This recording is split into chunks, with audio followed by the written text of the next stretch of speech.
She was the nanny who once saved his childhood. Now he was the man who would save her life. The city lights shimmered against the dark glass windows as Ethan Cole sat quietly in the back seat of his black car. It had been another long day filled with meetings, numbers, and people pretending to laugh at his jokes. He was used to it now. The noise, the power, the pressure.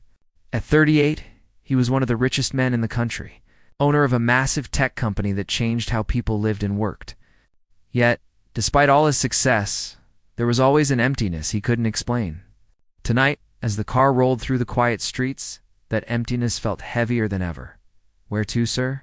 his driver asked softly. Ethan thought for a moment. He didn't want to go home to his big, empty mansion. He didn't want to see more marble floors or glowing screens. "Just stop somewhere I can get a coffee," he said finally. The driver nodded and pulled into a small diner on the edge of town, the kind of place that smelled like pancakes and old memories. It wasn't the kind of place billionaires usually went to. That made it perfect. When Ethan stepped inside, the bell above the door jingled softly. The diner was half empty, warm and quiet, except for the sound of a radio playing an old song in the background. A few truck drivers sat at the counter, and an old couple shared pie in the corner booth. He chose a seat near the window and loosened his tie. Trying to feel normal for once, a waitress walked over with a notepad in her hand. "Good evening, sir," she said with a kind smile. Her voice was gentle, the kind that made you feel safe. Ethan looked down at his menu without paying much attention, but something about her tone made him glance up. The moment he did, his breath caught in his throat. She was older now, her hair streaked with gray and her eyes framed with wrinkles, but he knew that face. That smile. It was like seeing a ghost from another lifetime. The woman standing before him was Maggie Turner, his nanny. The woman who had cared for him more than his own parents ever did. For a second, he couldn't speak. He just stared at her, his heart pounding. Maggie didn't seem to recognize him right away. She just waited patiently with her pen ready. Then, when their eyes met, her expression changed. Her smile faltered, and her hand trembled just a little. "Ethan," she whispered softly, almost in disbelief. He nodded, still stunned. "Maggie, it's you." The sound of his voice seemed to carry both joy and pain. She laughed nervously, still trying to believe what she was seeing. "Oh my goodness, it really is you," she said, her eyes filling with tears. "Look at you all grown up." He stood up quickly, unsure whether to hug her or just stare. "I can't believe this. I thought I'd never see you again." Maggie blinked away her tears and smiled. That same warm smile he remembered from childhood. "I didn't think you would," she said softly. "It's been a long time." Ethan sat back down slowly, still dazed. His mind was spinning with memories running through the garden with scraped knees. Maggie bandaging him up, reading him bedtime stories, sneaking him cookies when his strict father said no sweets. She had been his comfort, his friend, his world, and then, one day she was gone. No explanation, no goodbye. He had cried for weeks, and no one ever told him why she left. "I can't believe you're here," he said quietly. "Why didn't you ever come back? Why didn't anyone tell me where you were?" Maggie smiled sadly and shook her head. "Life doesn't always let us choose, dear. Your father made sure I didn't come back." He frowned, confusion and anger flickering in his eyes. "He fired you, didn't he?" She hesitated, then nodded. "Yes, it was all so sudden. One day I was packing your lunch for school, and the next, the driver told me I had to leave immediately. I wasn't even allowed to say goodbye." Ethan felt a sharp pain in his chest. He remembered that day, how he came home from school, and she was just gone. His father told him Maggie had found another job. He had believed it for years. "Why? What happened?" he asked. But Maggie only gave him a tired smile. "It's in the past now," she said softly. "You were just a child. You didn't need to know all that." He didn't want to push her, but he couldn't shake the ache in his chest. He looked around the diner, noticing her worn shoes, the tired way she moved, the faint redness in her hands from years of hard work. It felt wrong, unfair. The woman who once tucked him into bed now served strangers coffee for tips. When she brought his order, just black coffee, he couldn't take his eyes off her. You used to make me hot chocolate with marshmallows, he said with a small smile. You said coffee was for grown-ups. Maggie laughed quietly. And now look at you, drinking it like a proper businessman. Ethan smiled, but it faded quickly. A lonely one, he admitted.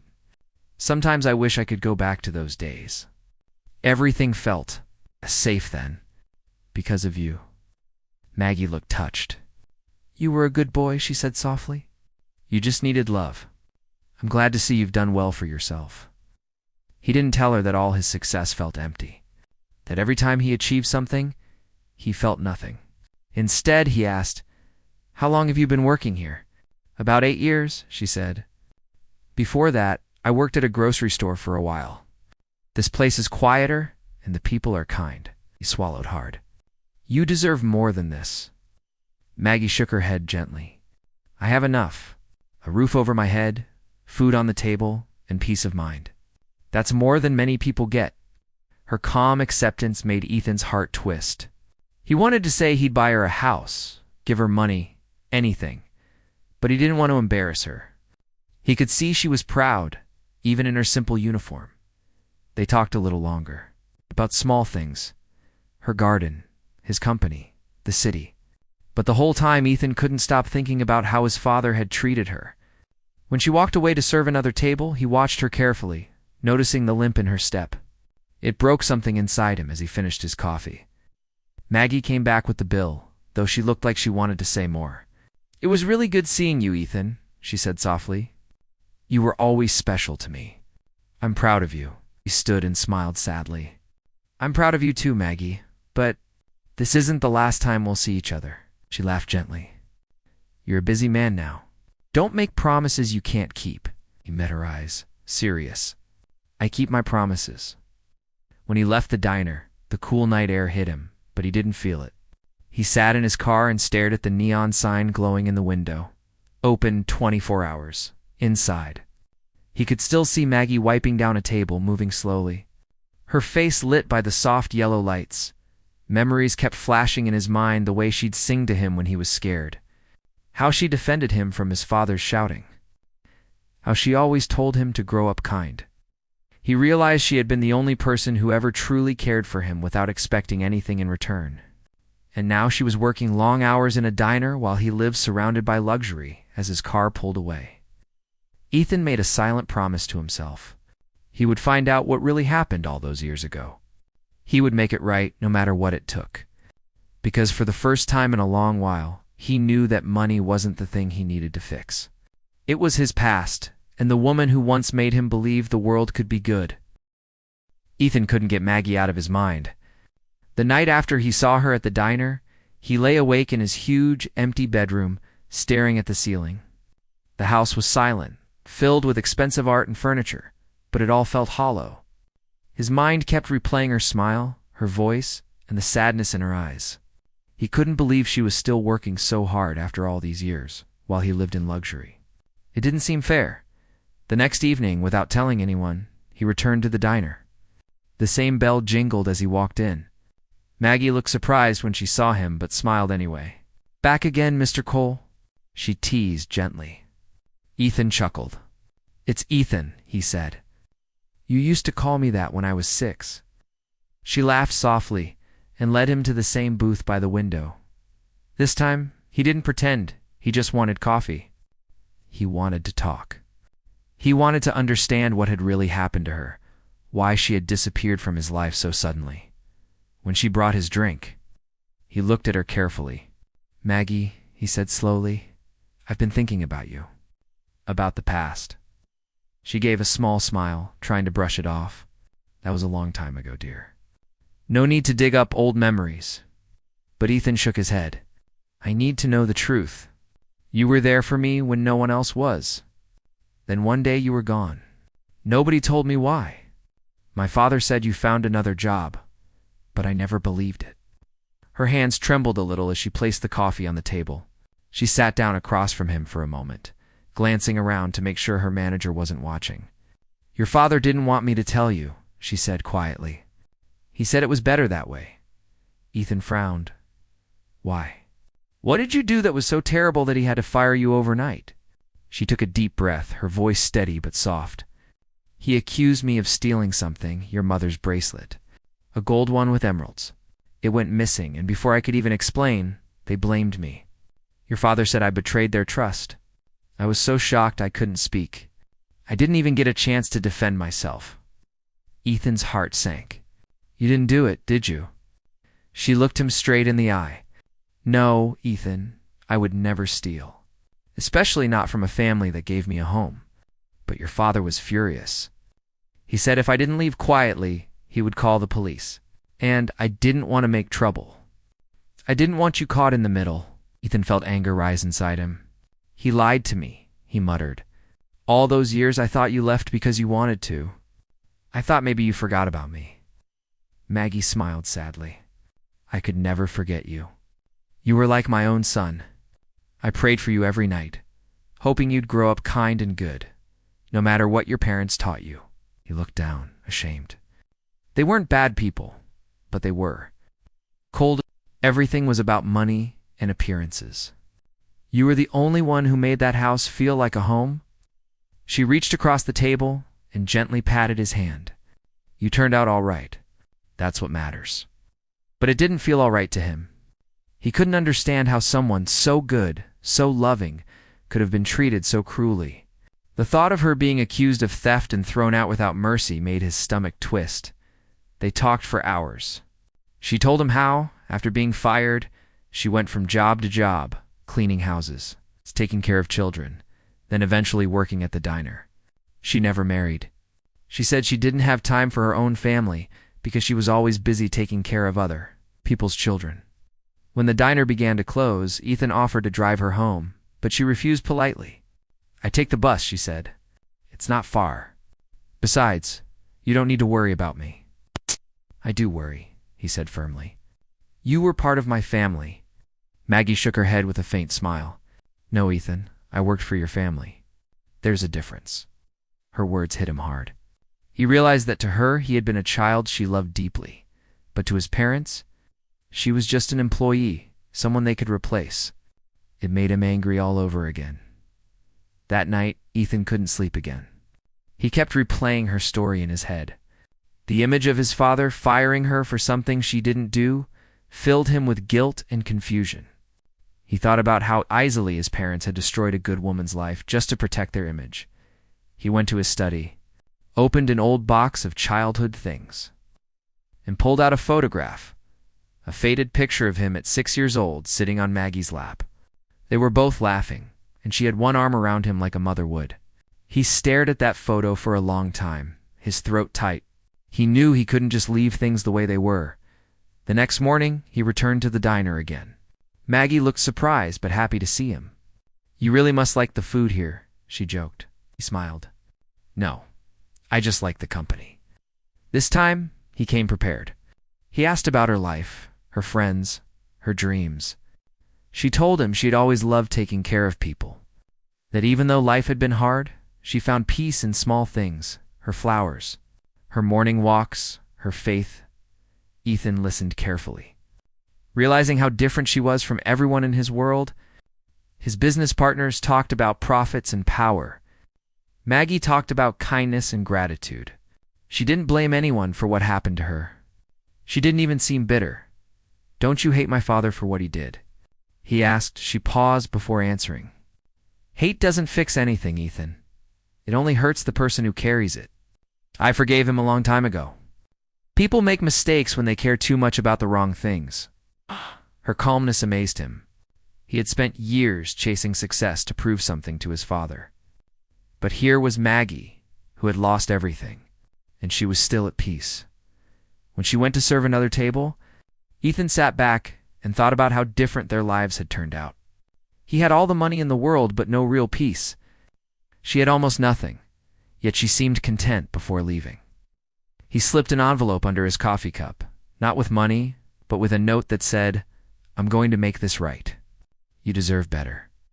As he walked out, he saw her find the note. She read it quickly, then looked out the window. But he was already gone. That night, Ethan sat in his car outside his parents' old estate. The tall iron gates looked the same as they did when he was a boy, but now they felt cold and unwelcoming. He thought about knocking, about demanding answers, but something inside told him it wasn't time yet. He needed proof. He needed to understand everything before he confronted them. He knew one thing for sure: Maggie was innocent. And if his parents had hidden the truth, he would uncover it. He owed her that much. Over the next few days, Ethan couldn't focus on work. His assistants noticed he was distracted, quieter than usual. He told them he was dealing with personal matters, but he didn't explain. Every evening, he found himself driving past the diner again, sometimes stopping for a few minutes just to see Maggie through the window. Serving customers with that same gentle smile, he wondered how many times she had smiled like that, even when her heart was breaking. He admired her strength, her dignity. She never asked for help, never complained. But Ethan knew she deserved more than the life she had been forced into. As the week went on, the decision formed clearly in his mind. He was going to find out exactly what happened to that bracelet. He was going to dig into his family's past, no matter what it cost him. For the first time in years, Ethan felt a sense of purpose, not about business or success, but about doing something right. He didn't want to just give Maggie money or comfort. He wanted to give her back her honor, her name, her peace. And deep down, he knew this journey was about more than Maggie. It was also about himself, the lost boy who never understood why the only person who ever loved him disappeared one day without a word, now that he had found her again. He wasn't going to lose her, not until the truth was told and justice was done. Ethan spent the next few days in silence, but his mind was anything but quiet. Every time he tried to focus on work, his thoughts returned to Maggie's story, the missing bracelet, false accusation, and how his father had sent her away like she was nothing. He couldn't believe that the man he had admired as a child could be so cruel. The more he thought about it, the more it ate at him. Maggie had lost her job, her home, and her peace because of a lie. One evening, he sat in his office long after everyone else had gone home. The city lights sparkled below, but he barely noticed them. He opened his laptop and began searching through old family records. He knew his father kept everything: business papers, employee records, even household files. When his parents moved into a smaller house years ago, all the old documents had been stored in the family estate's archive room. Ethan still had access. The next morning, he drove out to the countryside where the estate stood. It was a huge, elegant mansion surrounded by tall trees and silence. The caretaker, an old man named Robert, greeted him at the gate. "Good to see you again, Mr. Cole," he said kindly. "Your parents are out of town?" "It's fine," Ethan replied. "I just need to look through some old records." Robert nodded and led him inside. The smell of old wood and polished floors hit him instantly, and with it came a flood of memories. The grand staircase he used to slide down as a boy, the library where Maggie used to read to him, the long hallways where his father's voice used to echo in anger. He went straight to the archive room in the basement. It was filled with shelves stacked with boxes labeled with years and names. After hours of searching, he found one marked Household Staff 1997 to 1999. That was the time Maggie had worked there. He sat on the floor, opened the box, and began reading. There were employment contracts, payroll receipts, and notes written in his father's handwriting. Everything looked normal until he came across a thin folder labeled Incident Turner M. His heart pounded as he opened it. Inside was a short report written by his father's assistant, a man named Howard Bell. The paper said Maggie Turner was terminated for theft of a gold and emerald bracelet belonging to Mrs. Cole. It included a statement from Howard, claiming he saw Maggie near the jewelry box shortly before the bracelet went missing. There was no evidence attached, no proof, just words. Ethan clenched his fists. It didn't make sense. Maggie was a kind woman who would never steal. He flipped through the folder again and noticed something odd, a small receipt tucked between the papers. It was from a pawn shop, dated 2 weeks after Maggie's firing, with Howard Bell's name on it. The description matched the bracelet exactly. Ethan's jaw tightened. It hit him like a punch. Howard was the thief. He had stolen the bracelet and blamed Maggie to save himself. But that wasn't even the worst part. The receipt had a note scribbled on the back in his father's handwriting. Handled. No further discussion. That one line burned in his mind. It meant his father had known the truth. He had known Maggie was innocent, and he had done nothing to clear her name. Ethan sat there in shock. For years he had respected his father as a man of discipline and power, but now he saw him as someone who cared more about reputation than justice. His hands shook with anger as he closed the folder. He took photos of all the documents with his phone. Then he stood up, feeling a strange mix of fury and determination. Maggie had spent more than 2 decades living with shame for something she never did, while the real thief had likely lived comfortably. Ethan swore he wouldn't let that stand. Back in his car, he drove to the city in silence. His mind was racing. He thought about Maggie's gentle smile, her forgiveness, her calm words, "People make mistakes when they care too much about the wrong things." She didn't know that his father had chosen pride over truth. He wanted to tell her right away, but part of him hesitated. He didn't want to upset her until he had all the facts. He decided to find out what happened to Howard Bell. Using his company's private investigators, Ethan tracked him down. Howard had retired years ago and was living quietly in Florida. Within a few days, Ethan arranged to fly down and meet him. He didn't say who he was at first. He just wanted answers. When he met Howard, the man was in his 70s, with tired eyes and shaky hands. They sat in a small cafe. Ethan introduced himself and mentioned the Cole family. The old man's face went pale. "Ah," he said nervously, "I haven't heard that name in years." Ethan leaned forward. "You worked for my father. You fired Maggie Turner?" Howard swallowed hard. "That was a long time ago." "Why bring it up now?" "Because you lied," Ethan said coldly. "You stole the bracelet, didn't you?" Howard's eyes widened. For a moment, he said nothing. Then he sighed and rubbed his face. "I was desperate," he admitted. "My wife was sick, and I needed money. I thought I could replace it later, but your father found out. When I confessed, he said he'd take care of it as long as I stayed quiet. He told me he'd already blamed Maggie, and that it was better to keep it that way." Ethan's blood boiled. He let an innocent woman lose everything just to protect you and his reputation. Howard nodded slowly. He said no one would believe a servant over a family like yours. I was ashamed, but I was afraid too. He made me sign papers and never speak of it again. Ethan stood up, shaking with anger. "You should have spoken up. You ruined her life." Howard looked down. "No. I've lived with that guilt for years." Ethan didn't want to hear more. He left without another word, his heart pounding with rage. On the flight home, he stared out the window. Thinking of Maggie working quietly in that small diner, still believing she had been forgotten, she had no idea that the truth had been buried to protect powerful people. When he returned, he couldn't wait any longer. That night, he drove straight to the diner. Maggie was there, wearing her apron and serving tables like always. When she saw him, she smiled warmly. "You're here again," she said softly.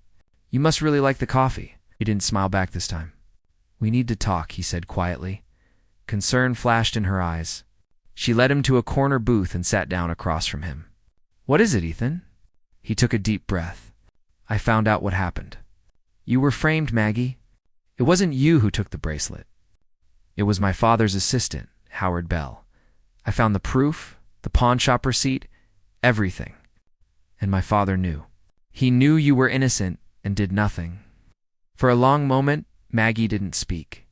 Her eyes filled with tears, but her face stayed calm. "Oh, Ethan," she whispered finally. "I always suspected something like that, but I hoped I was wrong." He clenched his fists. "You lost everything because of their lies. You worked for people who betrayed you. How can you be so calm?" She smiled weakly through her tears. "Because anger only steals more years from you. I made peace with it long ago. What matters is that you know the truth now." Ethan shook his head. "That's not enough. The world deserves to know the truth too. My father doesn't get to bury this anymore." Maggie reached across the table and touched his hand gently. "Ethan, listen to me. Don't destroy yourself over this. You can't change the past." "Can't," he said firmly. but I can make things right," when he left that night. Maggie stood by the window and watched him go, her heart full of mixed emotions, pride, sadness, and a quiet hope that maybe this time justice would finally find her. Ethan, on the other hand, drove home with a fire in his chest. He wasn't the lost little boy anymore.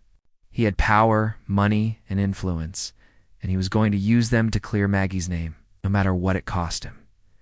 The next morning, he called his lawyer. He wanted everything, the report, the confession, the documents, ready to go public. He didn't care about his father's reputation or the family name anymore. He only cared about one thing: the woman who had once held his hand when he was scared, who had protected him when no one else did. For the first time in his life, Ethan knew what he had to do, not as a billionaire, not as a businessman, but as the boy who finally understood the meaning of love and loyalty. Ethan knew it was time to confront his parents. For years, he had admired them, respected their rules, and followed their expectations. But now, after discovering the truth about Maggie, everything he thought he knew about his family had changed.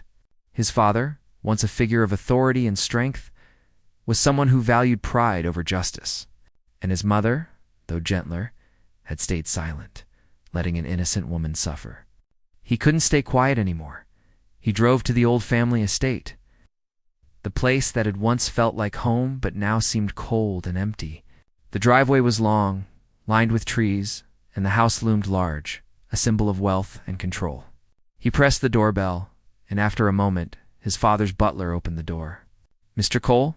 the man said, surprised. "Your parents aren't home, sir." "They'll be back soon," Ethan replied. "I need to speak with them." A few hours later, his parents arrived, looking as composed and perfect as always. They were not expecting him to confront them so directly. Ethan didn't waste time with greetings. "We need to talk," he said firmly, his voice steady but cold. His father's expression shifted from surprise to caution. "About what?" "He asked about Maggie Turner," Ethan said, watching their faces carefully. "About the lie, the theft, accusation, and everything that happened years ago." His mother's face fell. "Ethan, that was so long ago, I don't care how long ago it was," Ethan interrupted. "You accused an innocent woman, took away her job, and ruined her life. Howard Bell stole the bracelet, and you knew it. You did nothing." His father's jaw tightened, his eyes flashing with anger. "You don't understand, Ethan. That was a complicated situation. Your mother and I had to protect the family's reputation. People would have thought less of us if a servant was involved in a scandal." Ethan felt a surge of anger. Reputation. Maggie's life was destroyed for your reputation. She lost her home, her dignity, everything she worked for, and all because you cared more about appearances than justice. His mother spoke softly, trying to intervene. "We were under pressure, Ethan. We thought it was for the best. For the best." He shouted, "Do you know what she went through? She worked in stores, in diners, scraping by just to survive. And she never complained. She never told anyone what happened, because she didn't want to make trouble for me. She protected me even after you betrayed her." His father looked away, his face red. "We did what we thought was right at the time. You weren't old enough to understand." Ethan shook his head, his eyes blazing. "I understand now. And what you did was wrong. I don't care about excuses anymore." There was a long silence. His parents stared at him, unable to respond. Ethan's mind raced with memories. Maggie reading him bedtime stories, comforting him when he was scared, and always being there when no one else was. She had loved him unconditionally. They had treated her like nothing. "I'm not here just to confront you," Ethan said finally. "I'm here to fix this. Maggie's name needs to be cleared. She deserves justice." His mother's eyes filled with tears. "Ethan, you don't have to do this. She's lived her life. She didn't live her life." Ethan interrupted. "She was robbed of it, and you can't undo that." "But I can." His father's hands trembled slightly. "And how do you plan to do that?" Ethan took a deep breath. "I'm going to make the truth public. I have the documents, the proof. Howard Bell admitted everything. Maggie was innocent, and you let her suffer. The world will know. and I don't care about what anyone thinks of the family name anymore." His father's face turned pale, and his mother began to sob quietly. Ethan didn't feel satisfaction from their guilt. It wasn't about revenge. It was about justice. He had spent years respecting his parents' rules, their image, their control. But now he realized that morality mattered more than money or reputation. He left the estate that day with a new purpose. His mind was focused on Maggie. He couldn't wait any longer. The woman who had cared for him, loved him without condition, deserved recognition, respect, and a new start. Ethan arranged a meeting with Maggie at the diner. She arrived, unaware of what he had discovered. Her smile greeted him as always, gentle and kind, but there was a hint of nervousness in her eyes. "You called me here. What is it?" she asked softly. "I know everything," he said, taking her hands in his. "You were innocent. It wasn't your fault. Your name has been cleared." Tears filled her eyes. "Ethan, I don't know what to say. I thought I was just forgotten." "You were never forgotten," he said firmly. "I've been trying to find out the truth for weeks. I have proof, and now everyone will know. No one will ever accuse you of something you didn't do again." Her hands shook as she held his. I don't even know how to thank you." "You don't have to," he said, "but I want to do more. I want to make sure you never have to struggle again. You've spent your whole life helping others, and it's time someone helped you." Maggie shook her head, overwhelmed. "Ethan, I don't need charity. I've managed. I've been fine." "You deserve better than fine," he said. "You gave me love when no one else would. You protected me, guided me, cared for me. You deserve dignity, comfort, and respect, and I intend to give it to you." Over the next few days, Ethan worked tirelessly. He contacted lawyers, journalists, and friends in the media. He compiled all the evidence, the documents from the estate, the confession from Howard Bell, the receipts proving Maggie's innocence. He wrote a clear and honest statement presenting Maggie as the woman she was, kind, honest, and wrongfully accused. When the story broke, it made headlines everywhere. A billionaire had stepped forward to clear the name of his childhood nanny, exposing a scandal that had been hidden for decades. Maggie's life changed almost overnight. People reached out to her with letters, calls, and messages, offering support, apologies, and gratitude. She was overwhelmed, but quietly grateful. She didn't ask for recognition or fame. She only wanted the truth to be known. And now, thanks to Ethan, it was Dodd. Ethan visited her often after the news spread. Each time, he saw her smile. A real smile that wasn't tinged with sadness or fear. He could see the weight of years lifted from her shoulders. But he knew that clearing her name wasn't enough. He wanted her to have a fresh start. A life where she could finally live without fear or struggle. One evening, as they sat in the diner after the lunch rush, he told her, "This is just the beginning. You've spent your life helping others. It's time someone helped you." She looked at him, tears in her eyes. "Ethan, you've already done more than I could have imagined. Just seeing the truth come out, that's enough." He shook his head. "No, you deserve more than enough. You deserve happiness, security, and respect. And I won't stop until you have it." Maggie smiled softly, the kind of smile that warmed his heart. She had been through so much, yet she remained strong, patient, and kind. Ethan realized that she had taught him more about life than anyone else ever had. The days that followed were filled with planning. Ethan wanted Maggie to finally live a life she deserved. He arranged meetings, discussed options, and quietly prepared a surprise that he hoped would give her not just comfort, but dignity and independence. For Ethan, it wasn't about being a billionaire or using his power.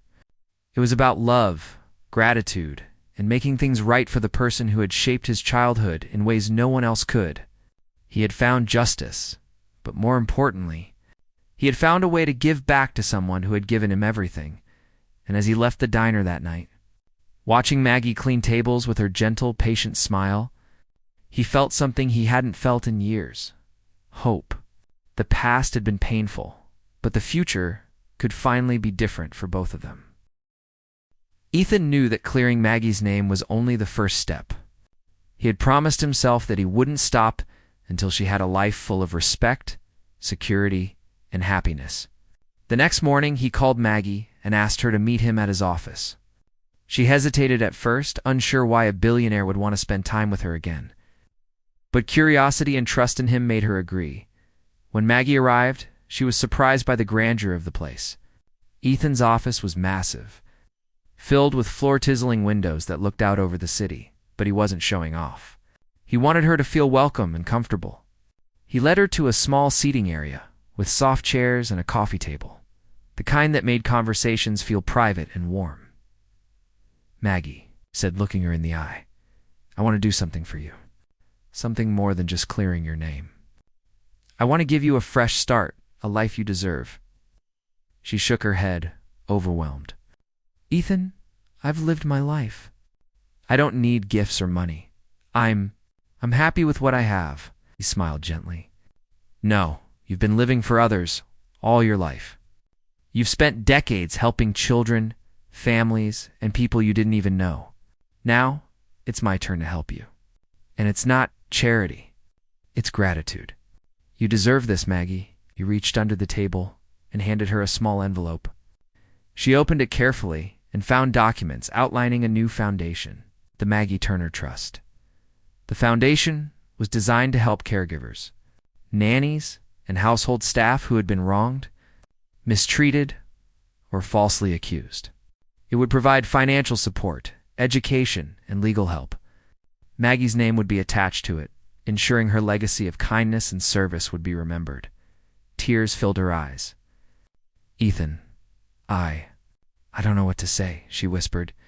"You don't need to say anything," he said softly. "I just want you to know that your work, your life, and your heart matter. This foundation will make sure other people like you don't suffer in silence." She looked around the office, trying to absorb the reality of it. She had spent her life quietly, never asking for recognition, never expecting anything in return. Now, here was a man, the boy she had once cared for, giving her a gift she never imagined. Ethan continued. "And there's more. I want you to come work with me, not as a servant or employee, but as an advisor for the foundation. You will help shape it, guide it, and make sure it truly helps people. You deserve to use your wisdom, your experience, and your heart to make a difference on your terms." Maggie shook her head, laughing softly through her tears. "Ethan, I'm not used to this. I've never been in a place like this before." "I'm not sure I could. You can," he said firmly. "I know you can. You've always been strong, even when the world treated you unfairly. Now it's time to be strong for yourself and for others who need you." She looked down, overwhelmed by emotion. "I don't even know if I deserve this," she whispered. "You do," he said. "More than anyone else, you've spent a lifetime giving love, care, and protection to others. Now it's your turn to receive it, and I'll be with you every step of the way." For the first time in decades, Maggie allowed herself to imagine a life full of security, respect, and purpose. She had spent so many years feeling invisible, struggling silently, and now she could finally see a future where she mattered. Over the next few weeks, Ethan and Maggie worked closely together to launch the foundation. They met with lawyers, accountants, and social workers to ensure everything was in place. Maggie brought her wisdom and experience, sharing stories of caregivers who had suffered injustice, helping Ethan design programs that would truly make a difference. The first official event for the foundation was small but meaningful. Ethan invited a few people who had been helped by caregivers, some former staff, and a few journalists. Maggie stood quietly, nervous but proud.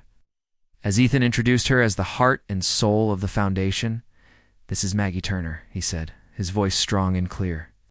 "She is the woman who gave me love when I was a child, who protected me when no one else would. Her life was unjustly disrupted, but today we honor her. This foundation will carry forward her spirit, helping others who have dedicated their lives to care and service." Maggie felt her heart swell. She had never imagined being recognized like this, not for herself, but for the life she had lived quietly, faithfully, and with love. People came up to her, shaking her hand, thanking her, and telling her that her work mattered. In the weeks that followed, Ethan made sure Maggie's life was comfortable in every way.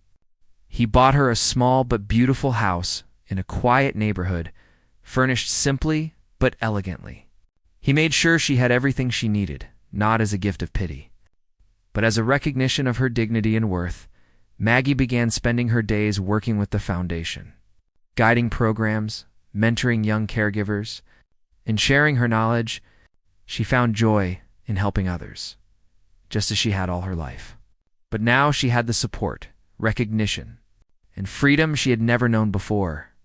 Ethan visited often, not as a billionaire boss, but as the boy who had once run to her for comfort. They would sit together over tea, reminiscing about old times, laughing at stories from his childhood, and planning the future of the foundation. Their bond, once built on care and trust, had grown into a deep friendship and mutual respect. One afternoon, as they walked through the gardens of her new home, Maggie looked at him and smiled. "I never thought I would see this day," she said softly. "You deserve it," Ethan replied. "You've always deserved it." She paused, taking a deep breath. "It's strange. After all these years, I finally feel free. Not just in body, but in heart," Ethan nodded. "You've given so much to the world. Now it's time the world gives back to you." As the sun set, casting a golden glow over the garden, Maggie realized that her life had truly changed. She had gone from a quiet, overlooked waitress to a woman recognized, respected, and celebrated for her kindness, wisdom, and strength. She had a home, a purpose, and someone who had never forgotten her, someone who had always cared, even after decades of separation. Ethan watched her, feeling a deep sense of fulfillment. He had spent years chasing success, power, and money, but none of that compared to this. Helping Maggie, honoring her life, and seeing her smile, that was real happiness. For both of them, it wasn't just about justice or wealth. It was about love, gratitude, and finally finding peace after years of unfairness. Maggie had been invisible for too long, but now she shone brightly, her heart full, her life restored, and her legacy secure. And as they stood together, planning the next steps for the foundation, Ethan knew one truth above all: some bonds never fade. Some people, like Maggie, leave a mark that lasts a lifetime. He had found her again, and in doing so, they had both found something they had lost long ago: family, trust, and a sense of home. From that day forward, Maggie lived with dignity, purpose, and joy. She traveled, met people who shared her passion for helping others, and guided countless caregivers through difficult times. And through it all, Ethan was there, not just as a billionaire, but as the little boy who had once been comforted by her hands. Now grown into a man who finally made things right, the world would remember Maggie Turner not as a woman wronged, but as a woman whose heart changed the life of a child and whose spirit now helped countless others. And Ethan would always remember the quiet diner where he first saw her again, the place where everything began to change, not just for her, but for both of them.